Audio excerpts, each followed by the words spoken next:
ကြာရိတသမီးဆိုလို့ရှိရင်ဒီဗီဒီယိုကိုတေချာပေါက်ကြည့်ဖို့လိုအပ်တယ်အရင်နဲ့အရေးကြီးတယ်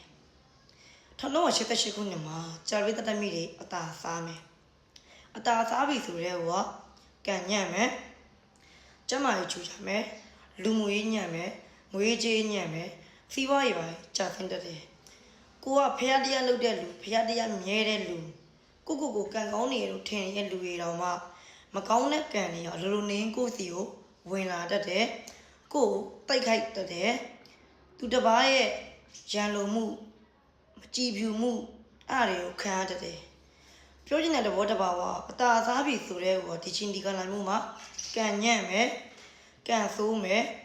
လိုလိုနေနဲ့ကိုတခါလေကြလို့ရှိရင်ဒုက္ခမျိုးလေးနဲ့တွေ့တတ်တယ်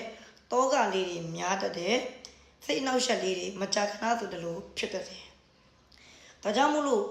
အသာစားတဲ့ကြာရတဲ့သမီးရဲ့အနေနဲ့ဒီလိုတောကတွေပူပန်မှုတွေမကောင်းတဲ့ကံတွေကိုဖယ်ရှားခြင်းနဲ့ပပျောက်ခြင်းနဲ့ဆိုလို့ရှိရင်ရေဒီယာစီမံနီးလန်းလေးပြောပြပေးမယ်ဒီရေဒီယာစီမံနီးလန်းလေးကို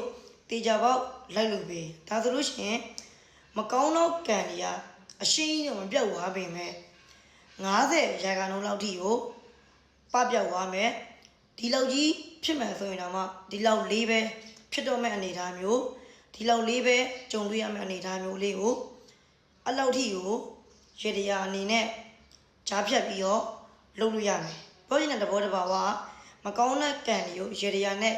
ပပျောက်အောင်ခြေရမယ်လွယ်ကူတဲ့ရိုးရှင်းတယ်ဘယ်နေ့မှလုပ်ရမလဲဆိုလို့ရှိရင်တကြံနှစ်သန်းတရက်နေ့လုပ်ရမှာပဲဖြစ်တယ်ဗျနှစ်သန်းတရက်နေ့မှာဘာလုပ်ရမလဲဆိုလို့ရှိရင်ဘဲဥဟင်းသုံးငံကြွားတဲ့ဖုံးကြီးကိုလှူပေးမယ်ဒါမှမဟုတ်လို့ရှိရင်လည်းဖုံးကြီးเจ้าကိုလှူပေးမယ်